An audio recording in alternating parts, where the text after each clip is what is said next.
To horror studio. आज ये कहानी अब्दुल की है। अब्दुल एक छोटे से गांव का रहने वाला अपने दो भाई बहनों के साथ और अपने अम्मी अब्बू के साथ एक छोटे से घर में रहता था।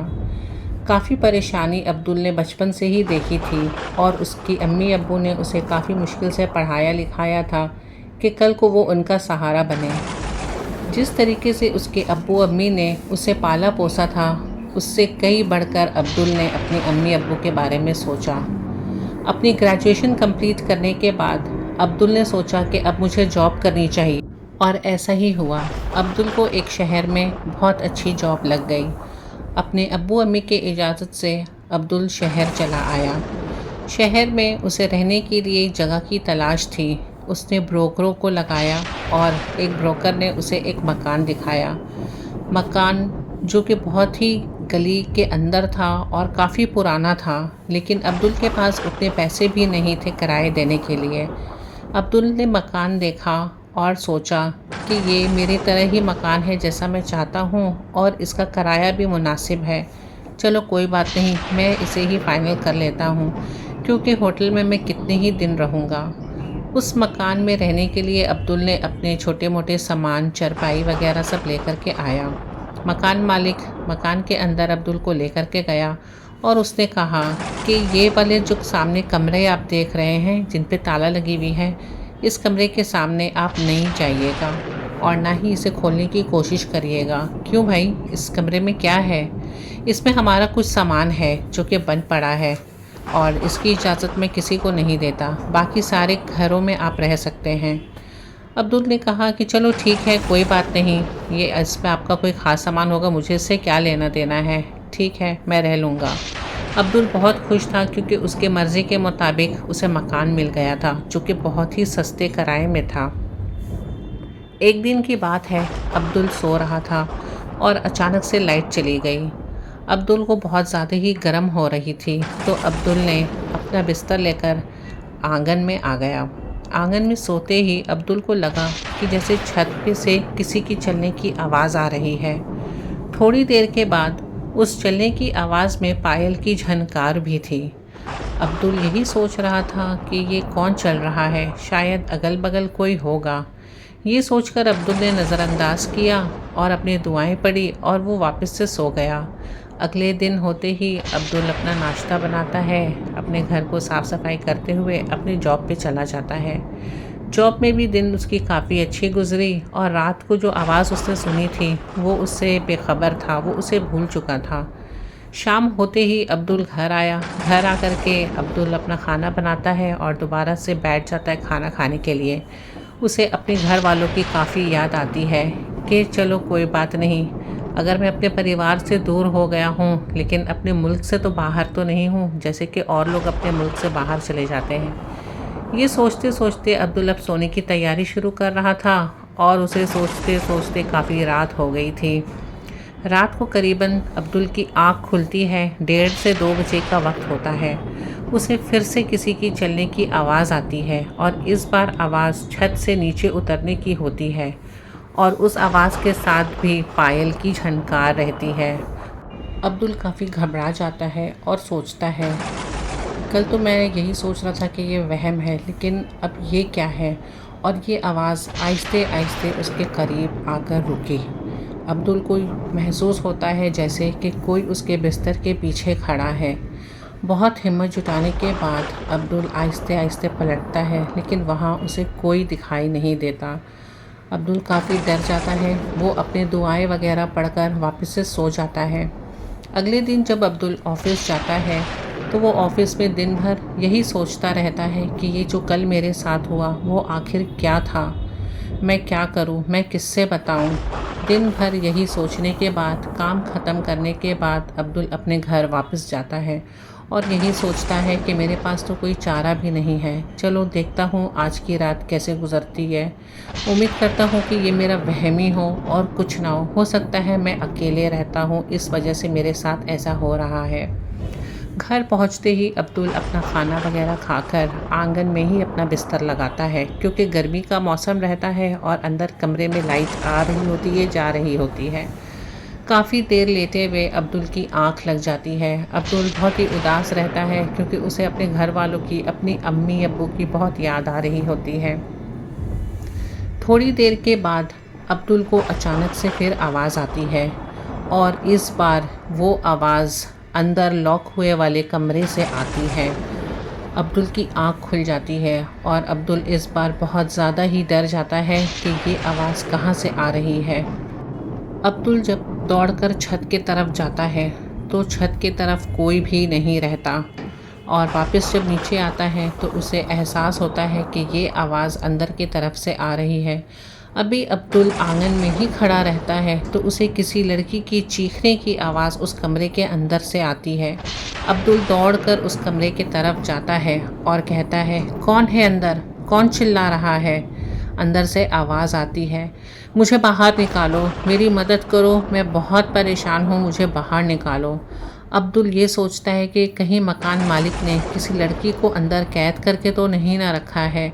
वो कहता है कि मैं तुम्हारी मदद कैसे कर सकता हूँ, तुम मुझे बाहर निकालो, मैं तुम्हें सब बताऊँगी। अब्दुल उसे कहता है, तुम घबराओ मत, मैं तुम्हारी मदद ज़रूर करूँगा। अब्दुल इधर उधर चाबी की तलाश में रहता है लेकिन मकान मालिक तो उस कमरे का ताला लॉक करके चाबी अपने साथ ही ले गया होता है। तभी अब्दुल को एक पत्थर दिखता है जिसकी मदद से वो दरवाजे का ताला तोड़ता है। अब्दुल जैसे ही अंदर जाता है उसे कमरा बिल्कुल भी खाली मिलता है और वहाँ कोई भी नहीं रहता। अब्दुल सोचता है कि आवाज़ तो यहीं से आ रही थी, लड़की तो यहीं से चीख रही थी और उसने मुझे कहा कि मेरी मदद करो, ये क्या हो रहा है मेरे साथ? अब्दुल घबरा जाता है और अब्दुल जैसे ही पलटता है तो उसकी नज़र एक कोने में पड़ती है जहाँ एक लड़की अपने सर झुकाए सिसक सिसक के रोती है और उससे कहती है, मेरी मदद करो, मेरी मदद करो। अब्दुल डर जाता है कि अभी तो यहाँ कोई भी नहीं था, अब ये कौन आ गया? कौन हो तुम और यहाँ क्यों बैठी हो इस तरीके से? वो अपना चेहरा उठाती है। वो लड़की नहायत ही खूबसूरत लड़की रहती है। वो कहती है कि तुम मेरी मदद करो, मुझे तुम्हारी मदद की ज़रूरत है। हाँ बताओ, मैं तुम्हारी मदद कैसे कर सकता हूँ? वो कहती है, मेरा नाम जूही है और मैं एक हिंदू थी। मेरे घर में मैं अपने माता पिता के साथ रहती थी। मुझे खुशबू का बहुत ज़्यादा ही शौक़ था और मुझे फूल भी इतने पसंद थे कि मैंने अपने घर में एक रात की रानी का पेड़ लगा रखा था। ये मेरा घर है जिसमें मैं रहती थी मतलब? मैं बताती हूँ, मैं तुम्हें सब बताऊँगी, लेकिन तुम वादा करो कि तुम मेरा मदद करोगे। हाँ हाँ, मैं ज़रूर तुम्हारी मदद करूँगा, बताओ मुझे।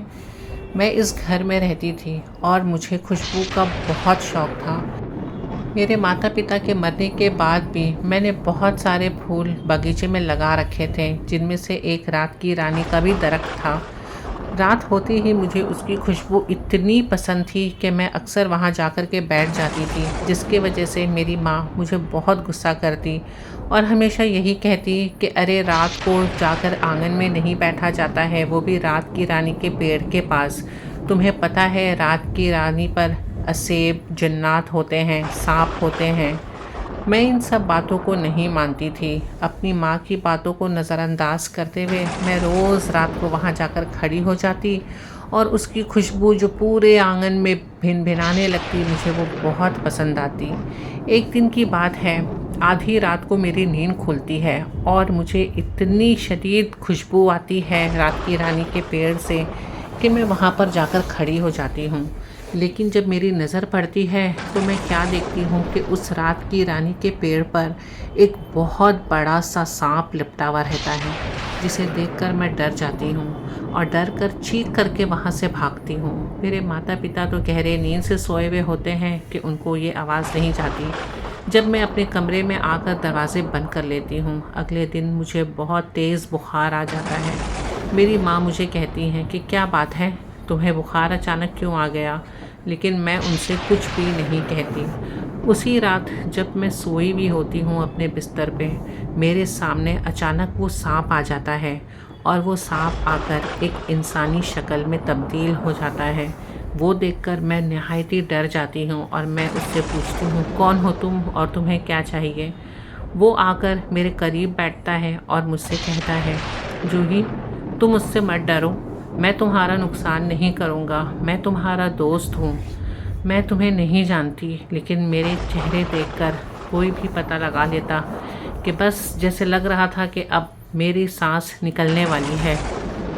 वो मुझसे कहता है कि तुम्हें घबराने की कोई ज़रूरत नहीं, मैं एक जिन हूँ। मैं यहाँ से गुज़र रहा था और मुझे तुम्हारी रात की रानी का पेड़ का खुशबू इतना पसंद आया कि मुझसे रहा नहीं गया और मैं वहाँ आकर उस पेड़ पर लपट गया। थोड़ी देर बाद तुम वहाँ आई और तुमने मुझे देखकर इतनी ज़ोर से चीख मारा और वहाँ से चली गई। मुझे बहुत ख़राब लगा कि मेरे वजह से तुम वहाँ आना छोड़ दी, क्योंकि मैं कल भी वहाँ आया था लेकिन तुम नहीं आई। और आज मैंने तुम्हें देखा कि तुम्हारी तबीयत काफ़ी ख़राब है। तुम डरो मत, मैं तुम्हारा कोई नुकसान नहीं करूँगा। ये बात सुनकर जूही के चेहरे पे थोड़ी सी राहत आई और उसने मुस्कुराकर जवाब दिया, ठीक है, लेकिन तुम जिन हो? हाँ, मैं जिन हूँ। मैं तुम्हारा कोई नुकसान नहीं करूँगा, मैं तुम्हारा दोस्त बनूँगा। जूही और वो जिन एक दूसरे से काफ़ी घुल मिल गए और काफ़ी दिन तक जूही अक्सर रात को पेड़ के पास जाकर बैठ के बात किया करती थी। एक रात को जूही की माँ अचानक से उठती हैं और वो जूही को देखती हैं कि वो पेड़ के पास अकेले बैठे किसी से बातें कर रही है। वो यही सोचती हैं कि ये लड़की एकदम बावली हो गई है, इसे पेड़ पौधे से भी अब बात करना शुरू कर दिया है। वो आकर जूही से कहती हैं, पागल हो गई हो क्या? आधी रात को तुम बैठ कर के पेड़ से बात कर रही हो, चलो यहाँ से। ये कह कर के वो जूही का हाथ पकड़कर उसे लेकर के चली जाती हैं। अगले दिन यही चीज़ दोबारा होती है और ये चीज़ काफ़ी दिन तक चलती रहती है। एक दिन की बात है, आधी रात को जूही पेड़ के पास खड़े होकर उसी जिन से बात करती होती है। तभी उसके बगल वाले घर में एक लड़का शेखर नाम का, वो उसको जूही की आवाज़ सुनाई देती है और जब वो अपने आंगन से झांकता है जूही के आंगन में, तो उसे यही लगता है कि जूही किससे बात कर रही है। जब वो और नज़र डालता है तो वो देखता है कि जूही तो किसी से बात ही नहीं कर रही है। वो नज़रअंदाज करके वहाँ से चला जाता है। कुछ दिन तक ये सिलसिला चलता रहा, लेकिन एक दिन शेखर अपने छत पर आधी रात को खड़ा था और उसने जूही को फिर किसी से बात करते हुए सुना। और वो बात क्या थी? वो जिन उसे कुछ दुआएं याद करवा रहा था। अब जूही मुसलमान हो चुकी थी। शेखर गुस्से के मारे वहाँ से निकलता है और जूही के घर आधी रात को पहुँचता है। जूही के पापा बाहर आते हैं और कहते हैं, ये क्या बदतमीज़ी है कि तुम मेरे घर में आके चिल्ला रहे हो? आप मुझसे पूछ रहे हैं, आप अपनी बेटी से पूछिए। आपकी बेटी मुसलमान हो चुकी है, आपकी बेटी यहाँ रात को बैठ के कुरान की आयतें पढ़ती है। ये कैसे हो सकता है? मैं सच कह रहा हूँ और मैं आप लोगों को इस मोहल्ले में रहने नहीं दूँगा। ये कहकर शेखर गुस्से से बाहर चला जाता है। जूही के पापा उससे पूछते हैं कि ये क्या कह रहा है, ठीक कह रहा है क्या? हाँ पापा, मैं मुसलमान हो चुकी हूँ और मैं कुरान की आयतें याद करती हूँ। आयतें याद करती हूँ? कौन याद कराता है तुम्हें ये आयतें? मेरा दोस्त है यहाँ, उसने मुझे सारी आयतें याद कराई है। जूही के माता पिता काफ़ी सदमे में गिर जाते हैं और यही सोचते हैं कि मेरी बेटी तो मुसलमान हो चुकी है और हम हिंदू। मोहल्ले वालों को अगर पता चल गया तो वो ना जूही को छोड़ेंगे और ना हमें छोड़ेंगे। ये कहकर वो जूही को काफ़ी समझाते हैं, लेकिन जूही को कहाँ समझ आने वाली थी ये बात। वो उसे लेकर अंदर कमरे में चले जाते हैं। अगले दिन भी यही सिलसिला जारी रहा। जूही उसी वक्त पेड़ के पास आकर के उस जिन के साथ बात करने लगती, कुछ दुआएं याद करने लगती। उसी वक्त अचानक से शेखर कुछ लोगों के साथ अपने मुंह पे कपड़े लपेटकर उसके घर में घुस जाता है और जूही को वही पेड़ के सामने खड़ा पाया देखकर और दुआएं पढ़ते हुए देखकर वो एक खंजर उसके पेट में उतार देता है। जूही वहीं गिरकर ख़त्म हो जाती है, लेकिन वहाँ पर जिन उस वक्त मौजूद नहीं रहता।